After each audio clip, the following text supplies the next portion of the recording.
بێرەوە بێرەوە ئاسمان جڵەوتە ئەسپی ژێرت مەشغەڵە باڵگرە تیژ ڕەو بە هەستە سوورە سواری کۆمەڵە زوو کە سەنگەر ئاوەدانکە ڕەنج دەری ماندوونە ناس ئاورەقەت بۆ نۆبەرەی نان بووەتە بارانی پەڵا ڕاو بە نەفرەت کە لە مەرگ و هەستەوە بۆ کار و ڕەنج کەی ورەی ئینسانی کارگەر ئاسەواری کۆتەڵە شۆڕشە هەستە لە بۆسە و لەمپەڕی ڕێسڵ مەکە شۆڕشە هەستە لە بۆسە و لەمپەری ڕێسڵ مەکە شۆڕش و گیانبازی زادە و خەسڵەتی وەک تۆی کەڵە بەشداربووانی هێژە نوێنەری پارت و لایەنە سیاسیەکان میوانانی خۆشەویست کادر و پێشمەرگە و ئەندامەکانی کۆمەڵە بەخێر بێن ئەمڕۆ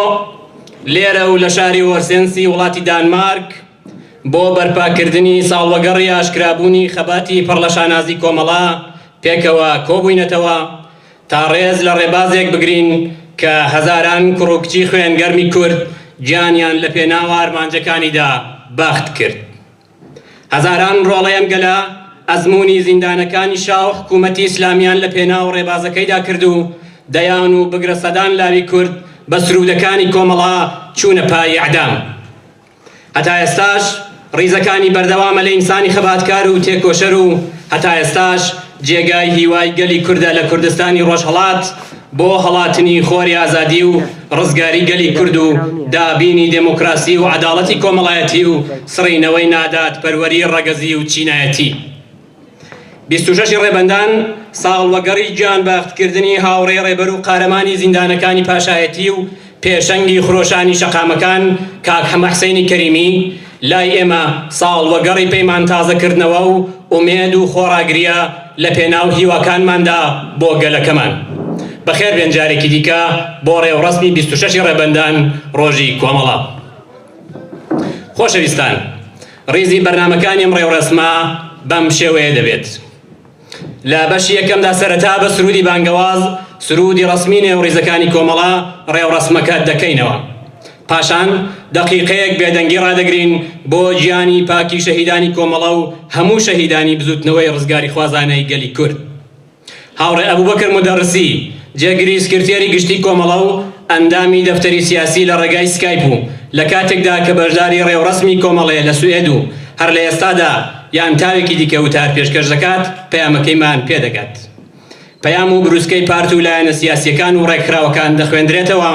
لە بەشی دووهەمدا ساڵۆنەکە و ئیمکاناتی پەیوەندیدار ئامادە کراوە بۆ شادی ئێوەی خۆشەویست ئێستاش بە سرودی ڕەسمی ڕیزەکانی کۆمەڵە سرودی بانگەواز مەراسمەکە دەست پێ دەکەین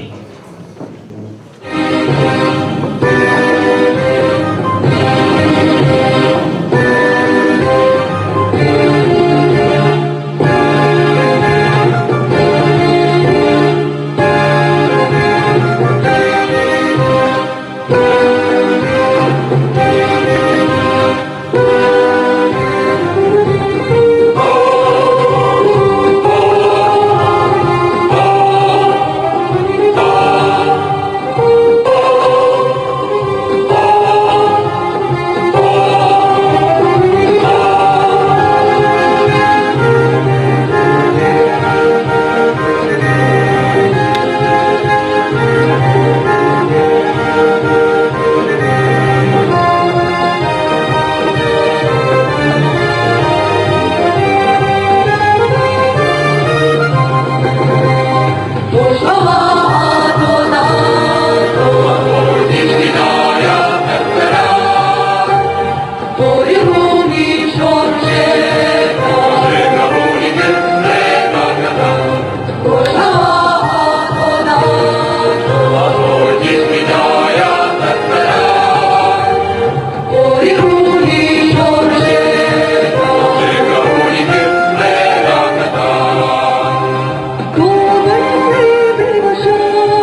دقیقەیەک بێدەنگی ڕادەگرین بۆ گیانی پاکی جانبەخت کردوانی ڕێگای ڕزگاری کوردستان و چینە چەساوەکان.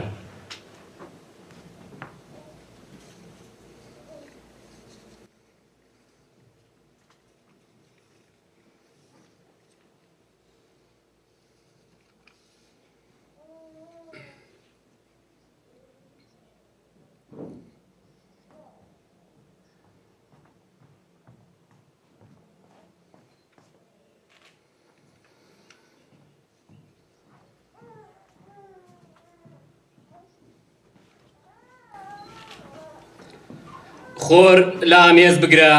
ئاسۆی بەندەناو ناخێز مەکە مەشخەڵان کواجێ هەواوری تەمتومان و دووکەڵا دێ بەدێ پێشمەرگەیە و شاری لە سەنگەر گرتووە گێژەنی ئەو ئاگرە سوورە وا لەسەر تۆ ماتەڵە دەرکەوە نمنم ببارێ سەوزی کە مەزرای گەنم نان و هەرزانی بەهایان ڕەنجی تۆی تیا تێکەڵە بێرەوە جوانووی لە بەفرا و کورژن و چوارپەلتەزی و پۆلە ئەستێرەی کەنار گرتووی بەدوای نوراتەری و لێرەدا داوا لە هاوڕێمیدی ئەحمەدزادە دەکەین کە بێت و بەجێگای یەکێک لە هاوڕێیانی کمیتەی مەرکەزی پەیامی کمیتەی مەرکەزی کۆمەڵەتان بۆ 26 ڕێبەندان پێشکەش بکات. کاگومی تکایە.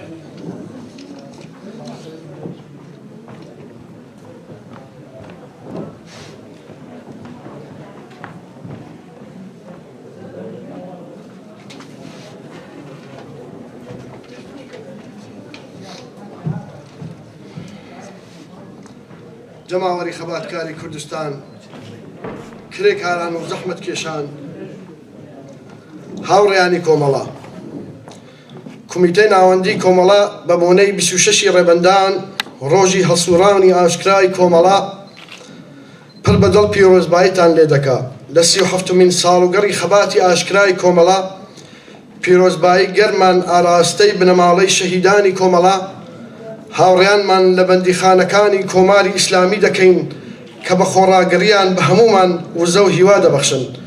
تا مەشغەڵی خەبات لە پێناو بە سەرکەوتن گەیاندنی بزوتنەوەی ڕزگاری خوازانەی کوردستان و ئامانجەکانی کۆمەڵە هەر زیندوو گەرم و گۆڕ ڕاگرین. ڕۆژی کۆمەڵە لە پێشمەرگەی دیرین و کەمەندام و نوێی کۆمەڵە پیرۆز بێ و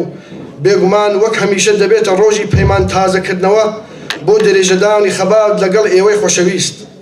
سەرجەم گیانبەخشکردوانی کۆمەڵە و کۆمەڵانی خەڵکی کوردستان هاوڕێیانی ڕێکخستنە نهێنیەکانی کۆمەڵە لەم دەرفەتە هەڵوەک دەگرین و دەستخۆشی دەکەین لە خەبات و چالاکیتان لەژێر چەکمەی هێزی سەرکوتگەر و داگیرکەر ڕێز دەگرین لە فیداکاری و خۆنەویستیتان کە لە هەلەومەرجێکی دژوار و پڕ مەترسی درێژە بە خەبات دەدەن و بۆنی کۆمەڵە لە گۆڕەپانی خەباتی شار و دێهاتەکانی کوردستان و پەیوەندی کۆمەڵە و جەماوەری کوردستان هەر پتە و نەفساوە ڕادەگرن و ڕۆژی کۆمەڵەتان لێ پیرۆز بێت. بە ڕەسمی هەمیشەییمان سەری ڕێز و احترام دادەنەوێنین بۆ ڕابەری گیانبەختکردو کاک حەمحسێنی کەریمی کە 37 ساڵ لەو پێش لە شاری سەقز لە پێشەوەی خەڵکی ڕاپەڕی و لە دژی زڵم و زۆری پاشایەتی کەوتە بەردەست ڕێژی بە کرێگێراوانی ڕژیمی پاشایەتی و گیانی ئازیزی لە پێناوی کۆمەڵە و بزوتنەوەی ڕزگاری خوازانەی گەلی کورد و چەوساوەکاندا بەخشی و بەم شێوە زەنگی دەستپێکی چالاکی ئاشکرای کۆمەڵەی پڕ بە هەموو کوردستان لێدا. جەماوەری خەباتکار ئەمساڵ لە هەلومەرجێکی زۆر تایبەت ڕێز لە ڕۆژی کۆمەڵە دەگرین. داعش واتە گروپی تروریستی خلافەتی ئیسلامی هەرچەند لە بەرامبەر ئیتلافێکی جیهانی و خۆڕاگری هێزی پێشمەرگە پاشەکشی زۆری پێکرا و زەمین و خاکێکی زۆری لەدەستداوە بەڵام هێشتا بەشێکی بەرچاو لە شار و دێهاتەکانی سووریە و عێراقی بەدەستەوەیە و هەڕەشەی سەرهەڵدانەوەی دووبارەی بۆ داگیرکاری و کۆمەڵکوژی هەرماوە. لە لایەکی دیکە بەخۆشیە و دەتوانین بڵین کە جێپەی ئەم گروپە تۆندڕەوە لە کوردستان لە سایەی خۆڕاگری هێزی پێشمەرگە بڕاوە و گورزی گورچبەری لەلایەن کورد چ لە عێراق و یان لە سووریە بەرکەوتووە. شنگال و کۆبانی لە دەستی داعش ڕزگار کران و لە کوردستانی باشوور داعش بە تەواوی کەوتە دەرەوەی سنوورەکانی کوردستان. هەرچەند ئاماژەمان پێدا بەهۆی چەند تایبەتمەندیکی ناوچەیی ئەم گروپە تۆندڕەوە تاوانبارە هێشتا لە سووریا مەترسی بوو سەردەستکەوتەکانی کورد دەخەڵخێنێ. ئاوری شەڕی سووریا بەتایبەت دوای هاتنی هێزی ئاسمانی رووسیا و بە فراوانتربوونی حوزوری هێزی ئێرانی خۆشتر بووە و کارەساتە برۆیەکان و کۆچی بە کۆمەڵی خەڵک بەردەوام تراژدیای دڵتەزینی بێوینێ و نوێ دەخەڵخێنێ. لە ساڵی ڕابردوو هاوشان لەگەڵ دەستکەوتەکانی خەباتی گەلی کورد جیا لە داعش و هەڕەشەکانی کە لەسەرەوە باسمان کرد چەند گرفت و ئاستەنگێکی سیاسیش هەڕەشەی جدی لەسەر پێشچوونەکانی خەباتی کورد بەتایبەت لە کوردستانی باکوور و باشوور دروست کرد. لە باکوور پرۆسەی ئاشتی و گوستانەوەی قۆناغی خەباتی چەکدارانە بۆ خەباتی سیاسی و هاتنی کورد بۆ ناو پرۆسەی سیاسی لە وڵاتی تورکیا بەتایبەتی دوای خۆڵی یەکەمی هەڵبژاردنەکانی پارلەمانی ئەو وڵاتە کە حەزبی کوردی هەدەپە بە 81 کورسی وەک براوێکی گەورە لێ هاتە دەرێ و هەموو هۆگران و دڵسەوزانی کورد دڵیان خۆش بوو تووشی ئاستەنگێکی گەورە بوو. شەڕ دەستی پێکردەوە لە خۆڵی دووهەمی هەڵبژاردنەکانی پارلەمانی تورکیا هەدەپە لاواستر بوو. دیارە بەر لە هەموو کەس ئەو ئەرکەی چالاکانی کورد لە باکوورە کە بە تاوتوکردنی زانستی هۆکارەکانی ئەو وەزعە لێک بدەنەوە و هەڵەکان ڕاستکەنەوە. کۆمەڵە وەک هەمیشە پشتیوانی خەباتی کورد لە کوردستانی باکوور بووە و لایەنگەری لە بەردەوامی و بەهێزکردنی پرۆسەی ئاشتی کردووە. ئێمە کوشتار و وێرانی و شار و دێهاتەکانی کوردستانی باکوور محکوم دەکەین و هیوامان ئەوەیە کە بزوتنەوەی کورد جارێکی دیکەش بێتەوە ناو پرۆسەی سیاسی و وتۆوێش دەست پێ بکاتە و شەڕ کۆتایی پێبێت. ئاستەنگی جیاواز لە کوردستانی باشووریش هەیە و تا ڕادێکی زۆر گرفتی بۆ خەڵکو و بژیوی ڕۆژانەیان دروست کردووە. پرسەی ئابووری سیاسی و کۆمەڵایەتیەکان لە باشوور و ملمانەیی حەزبیەکان لەسەر ئەو پرسانە دڵڕاوکێ و نیگرانێکی زۆری لە ناو خەڵک و کوردی هەموو پارچەکانی کوردستان دروست کردووە. بێگومان ئازموونی تا ئێستای سەرکەوتنانەی هەرێمی کوردستانی باشوور دەبێ بەسەر تەنگ و چەڵەمەکاندا زاڵ بێت و هەنگاوی گەورە لە ئاراستەی بە مەدەنیکردنی و نەتەوەییکردنی دامەزراوە سیاسی و کۆمەڵایەتیەکاندا هەڵگرێ کە مەرجی هەر جۆرە پێشچوونێکی بنەڕەتیە بەرەو سەربەخۆیی ئابووری و سیاسی و دامەرزاندنی کۆمەلگایەکی ئازاد و مەدەنی. هەڵوێست هەڵسوکەت و پرینسیپەکانی ئێمە وەک کۆمەڵە لەو بارەوە نەگۆڕا و هەر بەردەوام دەبێت. بنچینەی ئەم پرەنسیڤانە هەر بەو جۆرەی لە هەموو مەجالەکاندا باسمان کردووە ئەوەیە کورد مافی دیاریکردنی چارەنووسی خۆی هەیە لە بەرامبەر دەسەڵاتە داوەندیەکانی هەر چوار پارچە و ئێمە بە تەواوی پشتیوان و داکۆکیکاری ئەم مافەین. لە هەمان کاتا ئێمە لایەنگەری ئەوەین کە کورد لە هەر کام لەو پارچانەی تێدا دەژی مافی خۆیەتی داواکاریەکانی بە لێکدانەوەی بارودۆخەکە و شێوازی خەباتکاری دیاری بکە هێزەکانی دیکەی کورد ئەرکی سەرشانیانە پشتیوانی بکەن و ڕێزدانن بۆ ئیرادەی کورد لەو پارچێ و دەست لە کاروباری وەرنەدەن. کرێ کاران و زەحمت کێشان کۆماری ئیسلامی سەرنجام تەسلیم بوو بە مەرجەکانی ڕۆژاوە و ئامریکا بە دەسەڵگرتن لە پرۆژەی دروستکردنی چەکی ناوەکی و پەرەپێدان بە دەستگا و کەرەسەی پیتاندنی ئۆرانیوم لە ئاستێکی بەرز و پێشەییدا. کۆماری ئیسلامی وەک هەموو دەسەڵاتێکی ڕەهای تووتاریتر هەوڵ دەدا شکستی خۆی لەم پرۆژەیە لە خەڵک بشارێتەوە و تەنانەت بە سەرکەوتنیش پێناسەی دەکات. سەدان ملیاردی تێچووی ئەم پرۆژەیە کە سەرنجامەکەی مایەی چوش دەرچوو بوو بەهۆی داسەپاندنی گەورەترین و بە فراوانترین بایکوتی وڵاتێک لەلایەن کۆمەلگای نێونەتەوەی و بە تاخمانەوەی زۆرتری ئێران لەناو دەوڵەتان و کۆمەلگای نێودەوڵەتیدا. خەساری ئابووری و سیاسیەکان ئەوەندە مەزن و حاشا هەڵنەگرن کە تەنانەت خامنەیش نەیتوانی حاشا لەو ڕاستیە بکات و هەرچەند ڕۆژ لەوە پێش ڕوو لە ڕۆحانی سەرۆ کۆمار ئاماژەی بەوەی کرد کە لە پێناو لابننی بایکوتی ئابووری لەسەر وڵات هەزینەیەکی گەورەیان داوە. کۆماری ئیسلامی دوای واژووکردنی ئەم گرێبەستە کە بە بەرجام ناوی دەرکرد پێ ناوەتە خۆناغی دیکەی ژیانی خۆی. هەرچەند پرۆپاگەندەی زۆر کرا کە لابننی تحریم و ئازادکردنی پارەی ئێران لە بانگەکانی ئامریکا و ڕۆژاوە گەشەیەکی ئابووری بەرچاو دروست دەکا و کێشەکانی خەڵک کەم داهات چارەسەری دەکرێت و گرفتە کۆمەڵایەتیەکان بەرەو کەمبوونەوە و چارەسەر دەڕۆن. بەڵام ئەوانەش وەک چاوەڕوانیکی دوای هەڵبژاردننی ڕۆحانی کە قرار بوو دۆخی بەستراوی سیاسی ئێران بەرەو کرانەوەیکی زۆرتر ببات، هیچ پەیوەندێکی بە واقعیەتی ئێستای ئێران نییە. هەژاری، نائەداڵەتی ئابووری و خەفەقانی سیاسی، هەڵاواردنی جنسی بە دژی ژنان، گەندەڵی لە ناو حکوومەتدا و بەڕێوبەرایەتی ناکارەمەی ئابووری کە ئاوێتەی گەندەڵیشە لەگەڵ دەسەڵاتی سەرەڕۆ و ڕەهاو کە هەر دەنگێکی ناڕزایی و جیاواز کەپ و هەر جوولەیەک بۆ ئازادی نوخمی خوێن دەکات لە ئێران لەگەڵ دامەرزانی دەسەڵاتی کۆمارە ئیسلامی لەدایک بووە و وەها لە کۆمەلگای ئێران و ناو سیستمی سیاسی ڕیشەی داکوتاوە کە چارەسەری یەکجارەکەی ئەو کێشانە تەنیا بە ئاڵوگۆڕێکی بنەڕەتی لە نظامی سیاسی ئێران دێتە دێ. دیارە لە هەموو ئەو زۆم و نائەداڵەتی و سەرکەوت و خەفەقانەش پشکی شێر و بەرەو کوردستان دەکەوێ و ئاوا وا دەکا کە خەڵکی ئێمە شلگلتر لە هەموو کەس خوازیاری ئاڵوگۆڕی بنەڵەتی لە دەسەڵاتی سیاسی ئێران بن. خەڵکی تێکۆشەر و ئازادی خواست کەمتر لە مانگێک بۆ هەڵبژاردنەکانی مەجلیسی ئێران ماوە، لەگەڵ هەموو هەڕەشە و گوشارەکانی خامنەی و تەبێژانی لە هەمبەر کاندیداکانی بیرجیاواز و بەڵێنی ڕێگانەدانیان بۆ ناو مەجلیسی شۆرای ئیسلامی، ماشینی ڕەدەسەلاحیەتەکانی ڕژیم وها کار دەکات و خەڵکی زۆر بە شیاوی خۆی پاڵاوتن بۆ نوێنەرایەتی لە مەجلیسی شۆرای ئیسلامی نەزاندراون و مافی خۆپاڵاوتنیان لێسەندراوەتەوە. لەو هەڵبژاردانەشدا وەکو هەموو ئەوانەی پێشوو لە ڕاستیدا بۆ بیرجیاوازان کەسانێک کە بیر لە بەرژەوەندی خەڵک دەکەنەوە هەر کامیان نوێنەرایەتی چین و توێژە جیاوازەکانی ناو کۆمەلگا دەکەن، جێگایەک و مەجالێک دەست بەسەر نەکراوە. بەو جۆرە کۆماری ئیسلامی پرۆسەی هەڵبژاردننی کردووەتە شانوگەرێک بۆ پروپاگەندەی سیاسی و خەڵکیشی کردووەتە کەرەسە و سیاهی لەشکرێک بۆ ئاوەدانکردنەوەی شوێنەکانی دەنگدان. نەبوونی بچووکترین مەجال بۆ ئازادی چالاکی سیاسی و قەدەغەکردنی حزب سیاسی ڕاستیقینیەکان لە کوردستان مەجالێک ناهێنێتەوە بۆ ئەوەی لە پرۆسەیەدا کەڵکێکی هەرچەند کەمیش بە خازانجی خەڵک وەرگیرێت. لە ڕاستیدا تەنانەت کەمپێنی تەحریمیش بێمانا دەبێت چونکە پێشتر ڕژیم خەڵکی تەحریم کردووە.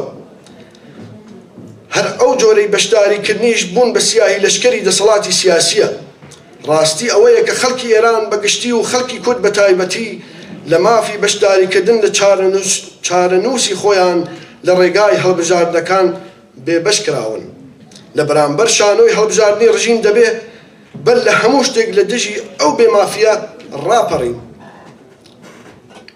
بۆیەش ئێمە وەک کۆمەڵە لەسەر ئەو باوەڕین کە بەر لە هەموو شتێک و لە پلەی هەوڵ و لە پلەی هەوڵ خەڵک دەبێت لە دژی ئەو بێمافیە هەستن و خەبات بکەن. خەڵکی ئێران لە مافی بەشداری لە چارەنووسی خۆیان بێبەشن، هەر ئەو جۆرەی ژدان لە مافی یەکسان لە بەرامبەر یاسادا. کرێکاران لە مافی دروستکردنی ئیتحادیە و سەندیکای خۆیان و مانگرتن و خەبات بۆ چاکردنی وەزعی ژیانیان بێبەشن. دروشمی داخوازی هەڵبژاردنێکی ئازاد و لابننی بربەستەکان وەک نەزارەتی ئیستیسوابی و هەڵگرتنی قەدەغە هەڵسوورانی سیاسی حەزب و کەسایەتیەکان کە پێش مرجی هەڵبژاردنێکی ئازادن لە هەلومەرجێکی ئاوادایە کە لەلایەن کۆمەڵە وەک ماف و داخوازیکی ڕەوا بەیان دەکرێت و پێویستە ببێتە دروشمی ناڕەزایەتیەکان و جەماوەری خەڵک. گەلی کوردیش وەک گەلێکی بە ئازمون و خاوەنی پێشینەیەکی خەباتکارانە دەتوانێت یەکێک لە ئاڵا هەڵگرەکانی ئەو خەباتە بێت. لە کۆتاییدا ئێمە وەک هەمیشە پێویستی ئیتلافێکی گەورە وەک چەترێک بۆ خستنە سەرێکی هەموو هێز و وزەکانی گەلی کورد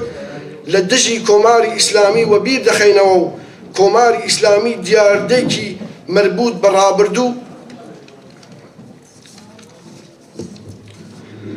کە لە هەل و مەرجێکی تایبەت وەک هەموو هێزەکانی دیکەی ئیسلامی تۆندڕەوی سیاسی سەری هەڵداوە، ئەم بیرۆکەیە چە وەک حکوومەت ویان ڕەوتی سیاسی داهاتوویکی نییە و دەبێ بە زەبری بزوتنەوەیکی بەرینی جەماوەری لە هەموو ئێران و لە کوردستان لە گۆڕ بندرێت و بخرێتە زەبڵدانی مێژوو. ئێمە جاورێکی دیکە ڕاو دەگەینین کە کۆمەڵە حزبی سیاسی ژلگێر و ماندوون نەناسی ئەم ڕێگایە و ئەم ئامانجەیە. کۆمیتەی ناوەندی کۆمەڵەی شۆڕشگێڕی زەحمەتکێشانی کوردستانی ئێران 25 ڕێبەندانی 94 چواردەی فێبریوەری 2016. زۆر سپاس دەکەم.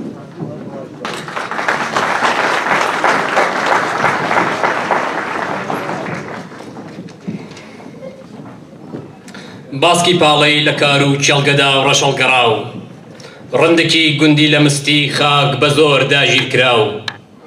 تەون و ڕەشماڵی ڕەوەندی بێهەواوری گەرمەسێر ژی لەمۆی گڕکاونی هەڵچووی شاونی ئینسانی بوێر بەژنی لوتکەی هەڵکشاوی زۆر سەر و بەژنی هەتاو مارشی کۆمۆنی گەروی خۆری شەوی ئەنگوستە چاو سواری زریان بە بڕۆ چەخما خەدە پێش باکەوە بیهەژێنە شەنگە باڵای کاکفوادم سەر بەوە. خۆشەویستان لێرەدا و لەم بەشە لە پرۆگرامەکانی بەشی سیاسی ڕێوڕسمەکەدا داوا لە کاک ئیسماعیلی ئیلیاسی دەکەین کە بێت و پەیامی بەڕێز حیزبی دموکراتی کوردستانی ئێران و هەروەها پارتی سوسیالیستی کوردستان کە لە ئاوێتەی پەیامێکدان پێشکەشی بکە بە خۆشەویستان و بەشداربووان و سپاسیان دەکەم کە تەشریف بێنن.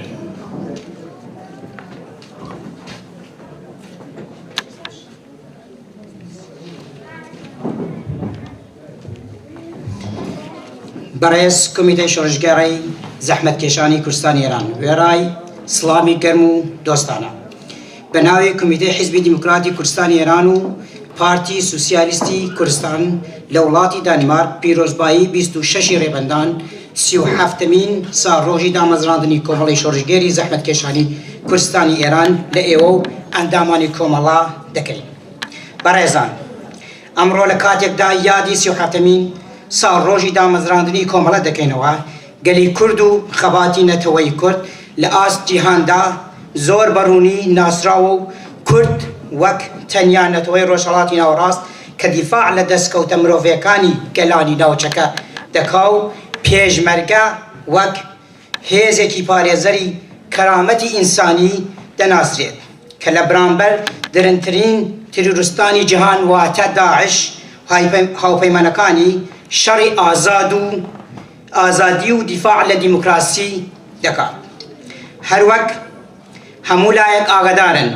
لە ڕەوتی ڕووداوەکان لە ناوچەی ڕۆژهەڵاتی نێوەڕاست و لەم قۆناغ و بەرگەزمینەی ئێستادا کە قۆناغێکی مێژووی و هەستیارە و هەر ڕێکخراوێکی سیاسی و بزوتنەوەیەکی خەباتکارانە پێویستە بە وشیاری چاوەکراوی لە خۆبردووی و فیداکاری و حەز بە بەرپرسایەتی زیاتر هەنگاو بنی. ئێمە وەک دوو حیزبی خاوەن ڕابردوو و هاوخەبات واتە حیزبی دیموکراتی کوردستانی ئێران و پارتی سوسیالیستی کوردستان پێداگری لەسەر پێکەوە کارکردن و هاوخەباتی خۆمان لەگەڵ کۆمەڵی شۆڕژگێری زەحمەتکێشانی کوردستانی ئێران و باقی حیزبە لایەنە سیاسەکانی دیکە دووبات دەکەینەوە هەڵ و مەرجی ئەمڕۆی کوردستان و ناوچەش ئەوەمان لێ دەخوازێ کە لەو مەیدانشدا کە هێزێکی خۆمان بخەینە کار بۆ هەرچی بەهێزکردنی بزوتنەوەی ڕزگاری خوازانەی گەلی کورد و زیاتر گەشەکردنی پەیوەندیەکانمان. چونکە پێمان وایە کە حیزب و لایەنە سیاسەکانی کوردستان سەرڕای جیاوازی و بیر و بۆچوونی سیاسی و ئایدۆلۆژی محکومین بە پاراستنی یەکریزی گەلی کورد و دووریکردن لە ڕەوتی دابەشبوونی ناوچەی کەواتەش ئێمەش لەم وەسعەدا حیزب و ڕێکخراوە سیاسیەکانی کوردستان ئەرکی گرنگ و مێژووی و قورس و بەرپرسایەتی گەورەمان لەسەرشانە هەر بۆیە لە هەڵومەرجی ئێستای ناوچە و کوردستاندا خەباتی گەلی کورد پێویستی بە هەرچی زیاتر بە هاودەنگی و یەکریزی و هەموو هێزە سیاسەکانی کوردستان هەیە و ئێمە حیزب و لایەنە کوردستانیەکان لەسەرمانە هێز و توانامان بکەینە هێزێکی یەکگرد و سەنگی کورد تەنیا لە یەکریزیدا بەرجەستە دەکرێت. یەکریزی هێزە کوردستانیەکان بەردی بناغەی سەرکەوتنە. لە کۆداییدا جارێکی دیکە پیرۆزبایی 26 ڕێبەندان ساڵڕۆژی دامەزراندنی کۆمەڵە لە ئێوە و هەموو ئەندامانی کۆمەڵەی شۆڕژگەری زەحمەتکێشانی کوردستانی ئێران پیرۆزبایی دەکەین. سەرکەوێ خەباتی میلی دیموکراتی گەلی کورد مردن و نەمان بۆ داگیرکەرانی کوردستان پارتی سوسیالیستی کوردستان باکوور حیزبی دیموکراتی کوردستانی ئێران.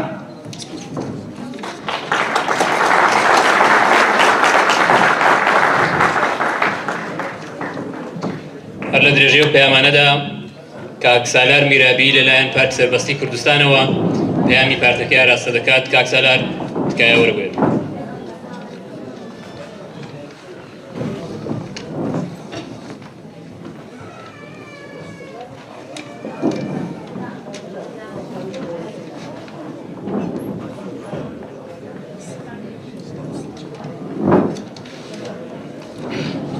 سڵاو حرمەت بەڕێزان، ئەندامان و لایەنگرانی کۆمەڵی شۆڕشگەڕی زەحمەتکێشانی کوردستانی ئێران، بەشدارانی بەڕێزی ئاهەنگی ساڵیادی دامەزرانی کۆمەڵە، بە ناوی ئەندامان و لایەنگرانی پارتیمان، پارتی سەربەستی کوردستان لە وڵاتی دانمارک پیرۆزبایی ساڵیادی حیزبەکەتان لێ دەکەین و هیوای سەربەستی و سەربەرزیتان بۆ باوات دەخوازین. بەڕێزان، 4 ڕۆژ پێش پارتی سەربەستی کوردستان پێی نیایە تەمەنی 10 ساڵەی دامەزرانیەوە. لە ماوەی ئەو 10 ساڵە بەسەر خەبات و تێکۆشانیدا بەردەوام لە هەوڵی دۆستایەتی و نزیک بوونەوە لەگەڵ هەموو لایەنەکانی کوردستان بووە و نزیکایەتی و پێکەوە کارکردنی لایەنە سیاسیەکانی ڕۆژهەڵاتی کوردستانی بە خاڵێک گرنگ لە استراتیژی کارەکانی خۆی زانیوە، چونکە ئەوە ویستی هەموو تاکێکی کوردستانە کە دۆستایەتی و تەبایی لە نێو لایەنەکاندا دروست بێت بۆ هەر ئەگەر و ڕووداوێک لە ئایندەی ڕۆژهەڵاتی کوردستان. بەڕێزانی کۆمەڵە، گشت بەشدارانی بەڕێز، ساڵیادی دامەزرانی کۆمەڵەی شۆڕشگەڕی زەحمەتکێشانی کوردستانی ئێران و هەروەها دامەزرانی پارتی سەربەستی کوردستانیش لە کات و ساتێکدایە کە دیسانەوە کۆماری ئیسلامی ئێران سەرقاڵی سیناریۆیەکی دیکەیە لە درێژەی 37 ساڵ تەمەنی پڕ لە جینایەتی لەژێر ناوی هەڵبژاردن. لەو پەیوەندیەدا هەم کۆمەڵە و هەم زۆربەی لایەنەکانی ڕۆژهەڵاتی کوردستان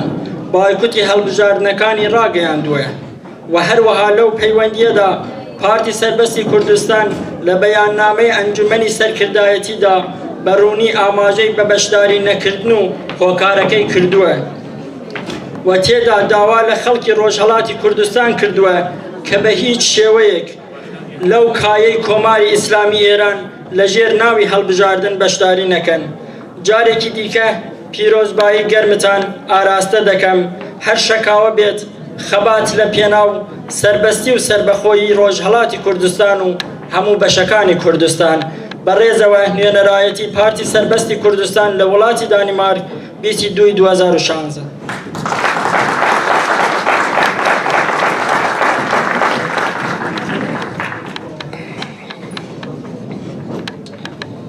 هاوڕێ یان چاکتر بڵێم لاوێک بە ناوی ئایدا مەنوچێری، کچی هاوڕێی پێشمەرگەی دێرین، هاوڕێ ببورن، کچی هاوڕێ مریەمی چەمانی کە لە پێشمەرگە دێرینەکانی کۆمەڵەیە و پێشمەرگەی سەنگەرە. ئایدا بە نوێنەری لە دایکی و لە دەیان و سەدان ژنی نێوڕزەکانی کۆمەڵەوە دێت پەیامی کۆمەڵی ژنانی ڕۆژهەڵات دەخوێنێتەوە. ئایداوە.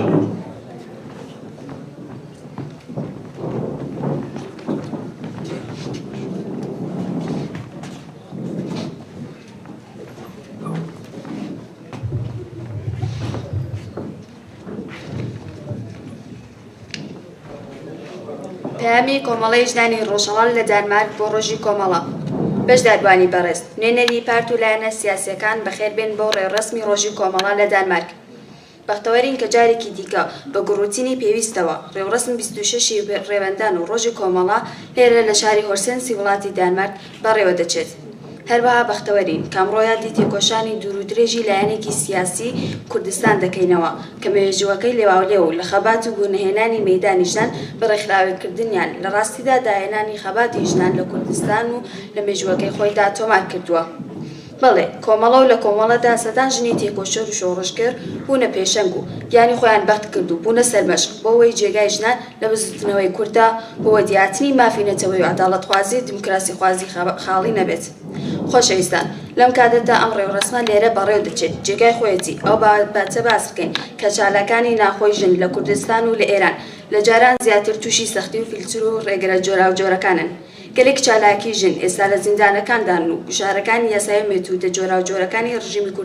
ڕژیمی کۆماری ئیسلامی زیاتر لە جاران ژنانی خستوەتە ئاستەنگەوە. جیاوازی و هەڵاوردنی ڕەگەزی بێدا دەکات. شەقام و کۆڵانەکان و تەنانەت شوێنە ئەکادمی و ڕۆشنبیریەکان وەک زانستگا بوونەتە ناوەندی شەڕی ئیدۆلۆژیکی ڕژیمی ئیسلامی لەگەڵ ژنان. تەنانەت بە جۆرێک کێغراق نابێت بڵێن کۆماری ئیسلامی ئەوەندە بەدەستی هێزە ئینتیزامی و ئەمنیەتەکان و دەست و پەیوەندەکان لە سیستەمی قەزای و ئیداریدا بە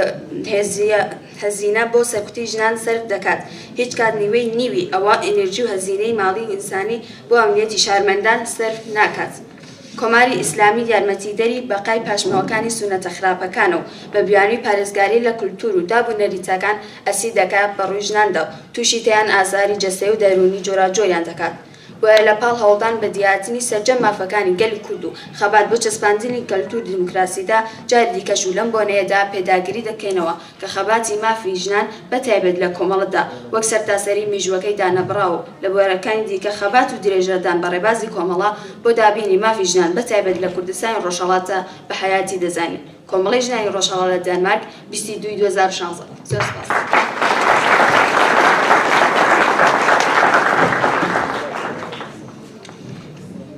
ئەگەر هەڵم نەکرد بێ لەوانەیە دوایین پێیان بێت هاوڕێ شاهۆی دیواندەرایان هاوڕێ کە ناسراوە بە دیواندەرایان هاوڕێ شاوی بارامی پەیامی کۆمەڵەی لاوانی ڕۆژهەڵات دەخوێنێتەوە. ئەگەر پەیامەکەت ئامادەیە کاک شاهۆ وەرەوەیە.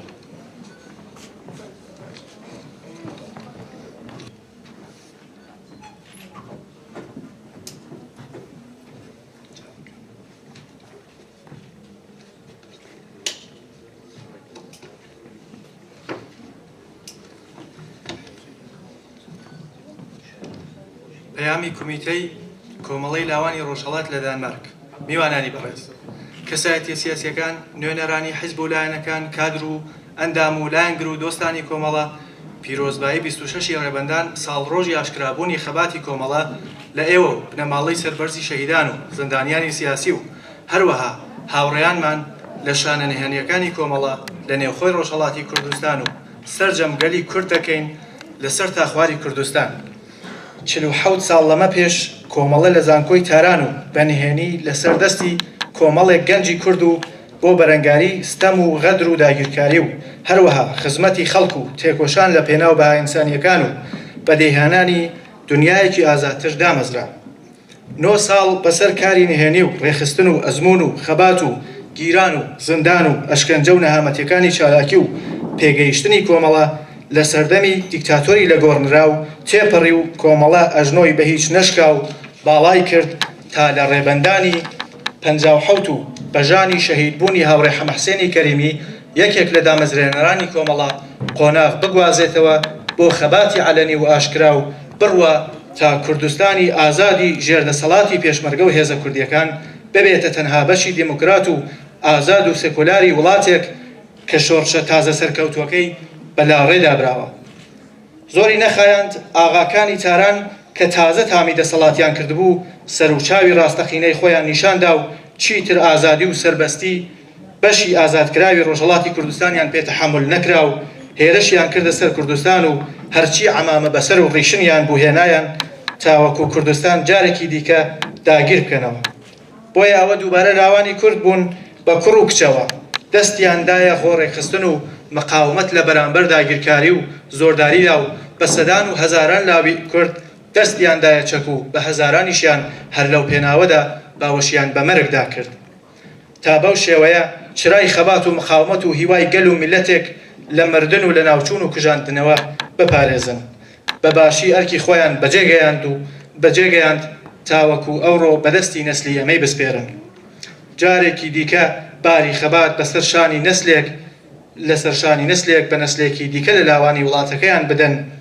ئێمە وەکو لاوانی خەباتکاری ئەم سەردەمەی کۆمەڵە لەو بڕوایەداین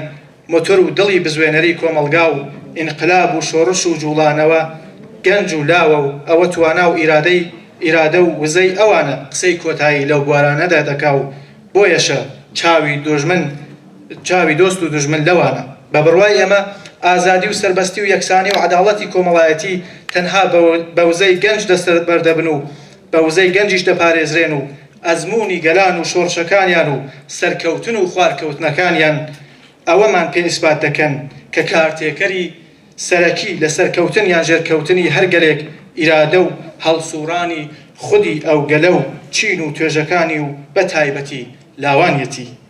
بۆیە بڕوامان وایە لە سیاسەتیشدا ئەوە نانی خۆتە لە بەرشاڵی خۆت دەبێ بەو مانایەی ئەرکی ئازادی و سربەستی و هەروەها پاراستنی خاک و نیشتمان و دەستکەوتەکانی گەلەکەمان و بردننی بەرەو ئاسۆی سەرکەوتن لەسەر شانی خۆمانە و پێمان وایە کەس بە دیاری و خەڵات بۆمان ناهێنێ.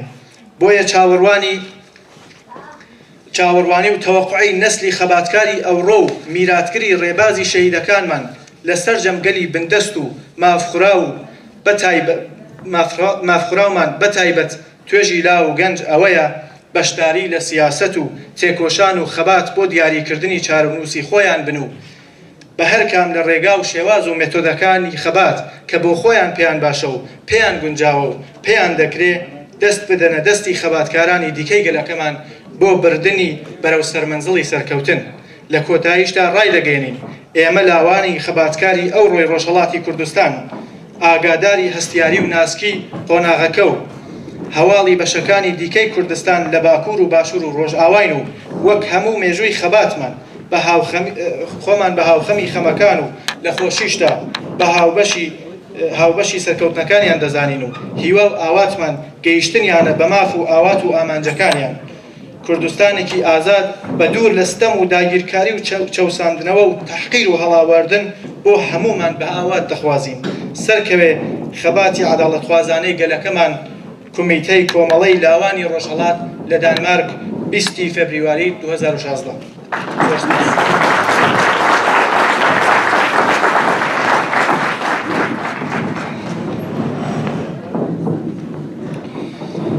دەرکەوە هۆبە بە هۆبە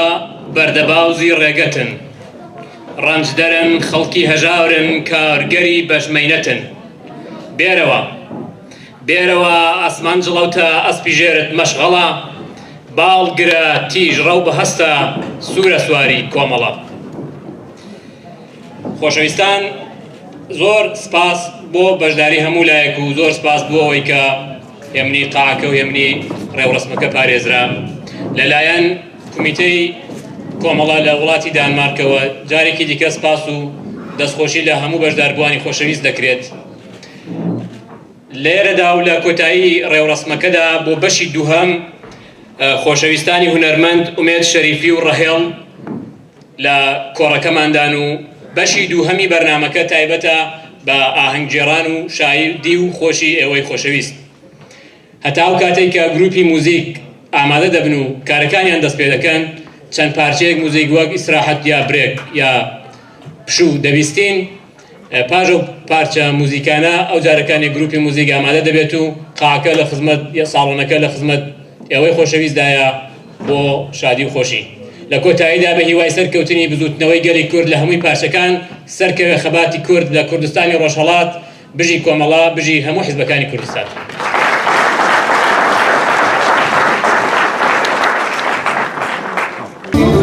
هروا سلام للشيخان دمروا من حرامي هروا سلام للشيخ